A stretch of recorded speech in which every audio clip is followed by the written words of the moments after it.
Notre secours est dans le nom du Seigneur qui a fait le ciel et la terre. Nous continuons avec Ézéchias, le grand Ézéchias, le miracle du royaume de Juda. Mais les meilleures choses ont une fin, nous assistons bientôt à la fin de son règne. Comment est-il en train de préparer l'avenir? La réponse dans 2 Rois, chapitre 20.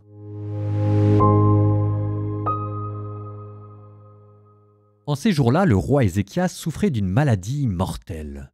Le prophète Isaïe, fils d'Amoz, vint lui dire « Ainsi parle le Seigneur, prends des dispositions pour ta maison, car tu vas mourir, tu ne guériras pas. » Ézéchias se tourna vers le mur et fit cette prière au Seigneur. « Ah, Seigneur, souviens-toi, j'ai marché en ta présence, dans la loyauté et d'un cœur sans partage, et j'ai fait ce qui est bien à tes yeux. » Puis le roi Ézéchias fondit en larmes.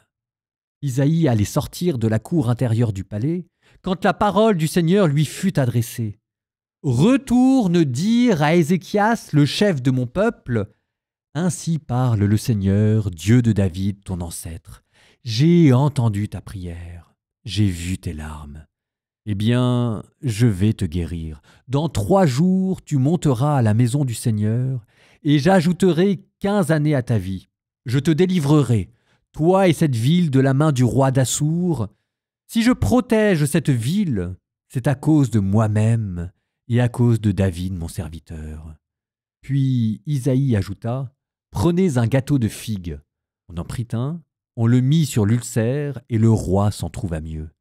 Ézéchias dit à Isaïe, « À quel signe reconnaîtrai-je que le Seigneur me guérira et que dans 3 jours je pourrai monter à la maison du Seigneur ?» Isaïe lui répondit, « Voici pour toi, de la part du Seigneur, le signe que le Seigneur accomplira la parole qu'il a prononcée.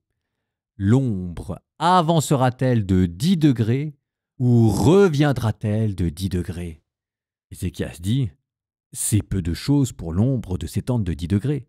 Non, que l'ombre revienne de 10 degrés en arrière. » Alors le prophète Isaïe invoqua le Seigneur, qui fit revenir l'ombre de 10 degrés en arrière sur les degrés qu'elle avait descendus, les degrés d'Akaz. En ce temps-là, Mérodach Baladan, fils de Baladan, roi de Babylone, fit parvenir des lettres et un présent à Ézéchias, car il avait appris qu'Ézéchias avait été malade. Ézéchias s'en réjouit et montra aux envoyés tous ses entrepôts, l'argent et l'or, les aromates et l'huile parfumée, ainsi que son arsenal et tout ce qui se trouvait dans ses trésors. Il n'y eut rien qu'Ézéchias ne leur ait montré dans sa maison et dans tout son domaine. Le prophète Isaïe vint alors trouver le roi Ézéchias et lui dit, « Ces gens-là, qu'ont-ils dit et d'où venaient-ils » Ézéchias répondit, « Ils venaient d'un pays lointain, de Babylone. » Il demanda, « Et qu'ont-ils vu dans ta maison » Ézéchias dit, « Tout ce qui se trouve dans ma maison, ils l'ont vu. Il n'y a rien dans mes trésors que je ne leur ai montré. » Alors Isaïe dit au roi Ézéchias, « Écoute la parole du Seigneur. Voici venir des jours où tout ce qui est dans ta maison, ce que tes pères ont amassé jusqu'à aujourd'hui, sera emporté à Babylone. Il n'en restera rien, dit le Seigneur. On prendra plusieurs de tes fils issus de toi, engendrés par toi.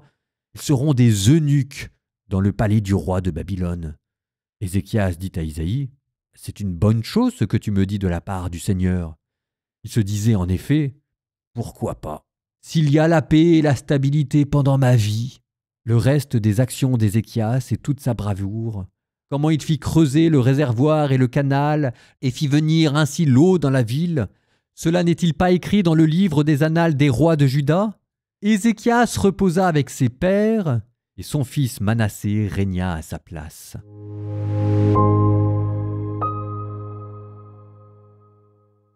Une fin de règne qui est annoncée par le prophète Isaïe. Ainsi parle le Seigneur, prends des dispositions pour ta maison, car tu vas mourir et tu ne guériras pas. Et la réaction d'Ézéchias est de demander sa guérison, et on peut le comprendre. Et d'ailleurs, Isaïe le comprend, et Dieu le comprend, qu'il lui accorde à travers un miracle 15 années supplémentaires pour qu'il puisse asseoir sa victoire contre l'Assyrie.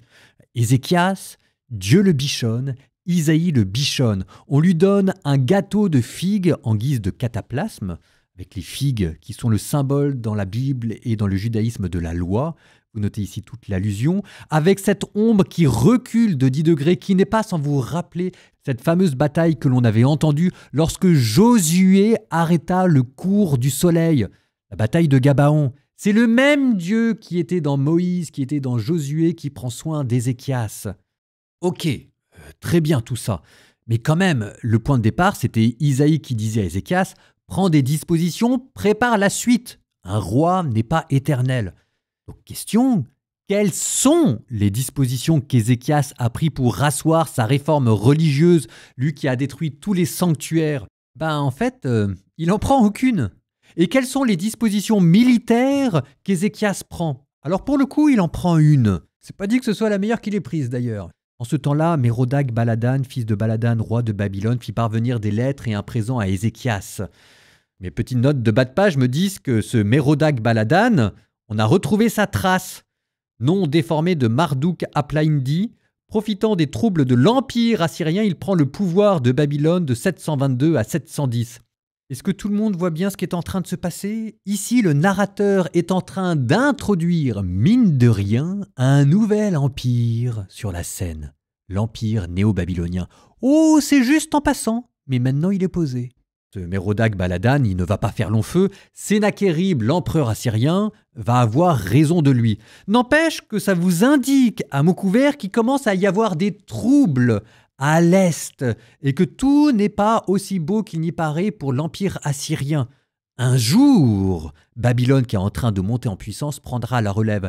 Souvenez-vous du prophète Naoum. On a écouté ces oracles, comment Naoum, un nom qui signifie consolation, qui était probablement un Israélite du Nord qui s'est réfugié dans le Sud, était en train de prophétiser la chute de la Syrie, ce à quoi personne ne s'attendait, parce qu'en ce moment à Juda, tout le monde est en train de se dire que les prochains sur la liste, ce sont eux.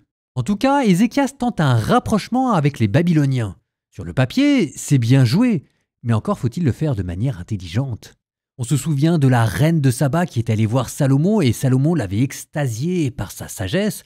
Là, vous avez quelqu'un qui vient aussi des extrémités de la terre.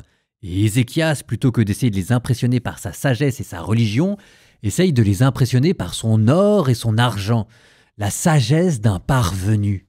Le livre des chroniques que nous entendrons plus tard dans l'année nous dira qu'à la fin de sa vie, Ézéchias était devenu orgueilleux. Sauf que les Babyloniens, c'était une civilisation qui était plus avancée que celle des Israélites. Ils devaient être persuadés qu'il n'y avait rien, qu'il n'y avait que des ploucs dans ces montagnes. Voilà maintenant qu'ils y ont découvert un trésor à piller. Ce n'est pas le respect qu'il vient de susciter dans le regard des Babyloniens, c'est l'avidité qu'il vient d'allumer dans leur cœur. Ce qui est tout sauf intelligent. Et c'est ainsi que nous avons la première prophétie, Isaïe, qui prédit la déportation à Babylone. Réaction d'Ézéchias, réaction surprenante. Il disait en effet, « Pourquoi pas? S'il y a la paix et la stabilité pendant ma vie, moi, c'est tout ce que je demande. » Ah elle est belle, la sollicitude d'un roi pour son pays. D'où la question que j'avais posée et que je vous repose. Quelles sont les dispositions qu'Ézéchias a prises à la fin de sa vie pour assurer la stabilité de son royaume? Aucune. La piété qu'il a montrée envers Dieu restera celle d'une piété personnelle, voire individuelle, d'un homme plus préoccupé par survivre que par gouverner. Nous terminons par nos psaumes. Psaume 128. Que de mal ils m'ont fait dès ma jeunesse, à Israël de le dire. Que de mal ils m'ont fait dès ma jeunesse, ils ne m'ont pas soumis. Sur mon dos, des laboureurs ont labouré et creusé leur sillon, mais le Seigneur, le juste, a brisé l'attelage des impies. Qu'ils soient tous humiliés, rejetés, les ennemis de Sion, qu'ils deviennent comme l'herbe des toits aussitôt desséchée. Les moissonneurs n'en font pas une poignée, ni les lieurs une gerbe, et les passants ne peuvent leur dire « La bénédiction du Seigneur soit sur vous. Au nom du Seigneur, nous vous bénissons. »